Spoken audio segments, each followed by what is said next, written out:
Volkswagen breaking the law, installing these so-called defeat devices in cars to evade clean air standards. Competitive Enterprise Institute senior fellow Marlo Lewis says maybe it's because American fuel standards are impossible to meet. He is with me now. So, Marlo, first and foremost, you can't have a set of rules in front of you, then not follow them, and then go back in retrospect and say, well, you know what, the rules were too tough. I mean, every other car is facing these, right? Well, you perhaps exaggerated my position on this. I mean, they took an insane risk, and only after multiple investigations, maybe, will we actually know the reasons why. But one factor that I think people should consider is the larger regulatory context. This company was, to some extent, in a vice between, on the one hand, very stringent emission controls, and on the other hand, very stringent fuel economy standards.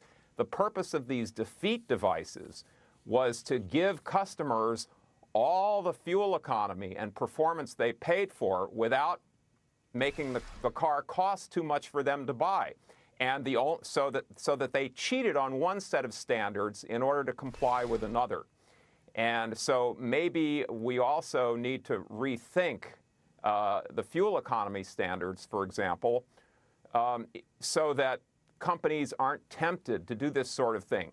It may be that this is simply corporate greed, or maybe it was just the grandiose goal of trying to be the biggest auto company in the world, and they thought they had to cut corners to achieve it. But maybe they were desperate. They decided they really couldn't sell these vehicles without cutting corners.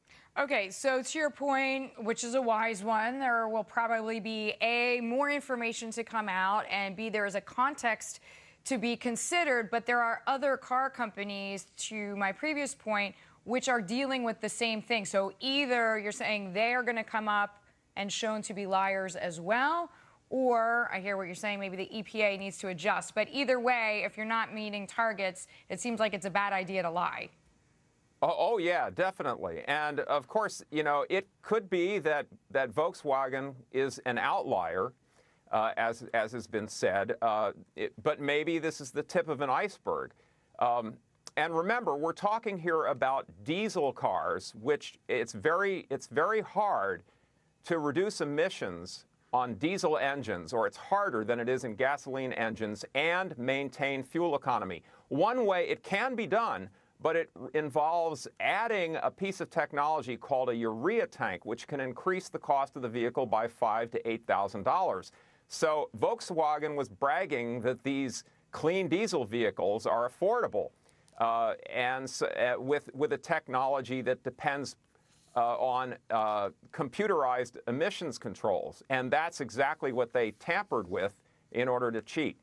Right. And to your point, Marlo, diesel-run cars are very few and far between anyway in the U.S. So, Marlo Lewis, thank you very much for the time. Glad to have you with us, a senior fellow joining us there from the Competitive Enterprise Institute.